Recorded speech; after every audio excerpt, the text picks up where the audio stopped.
We now come to section 3, where we discuss the roles, the names, and the titles of Jesus.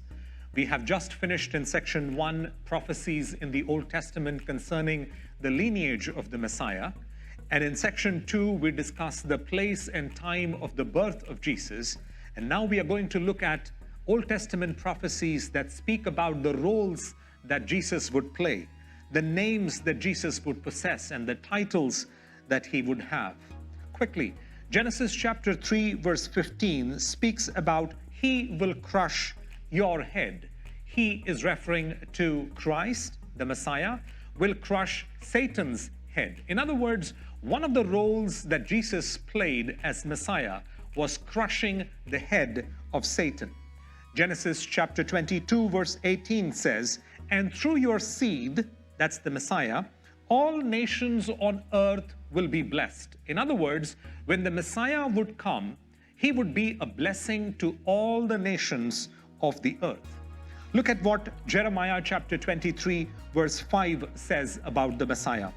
"I will raise up for David a righteous branch, a king who will reign wisely and do what is just and right in the land." So the one who is to be born as the son of David would be a king, and he would reign wisely and do what is just and right in the land. The same thing is mentioned in Micah chapter 5 verse 2, a verse that we previously read. It says, "But you, Bethlehem Ephrathah, though you are small among the clans of Judah, out of you will come one for me who will be the ruler over Israel." In other words, the one who is coming would be king. He would be ruler. Daniel chapter 9, another verse that we just read.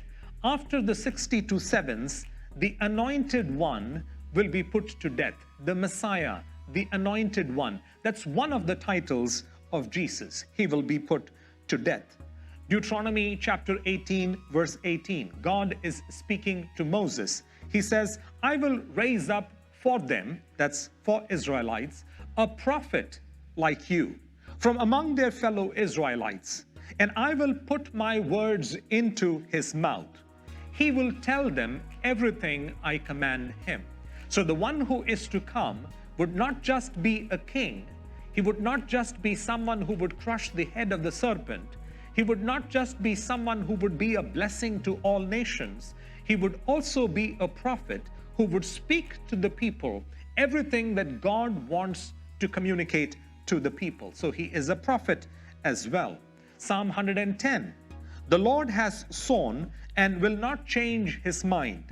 You are a priest forever in the order of Melchizedek." So it speaks about the coming one as a priest, someone who would be a priest forever, and not in the lineage or in the order of the Levitical priesthood, but in the order of Melchizedek.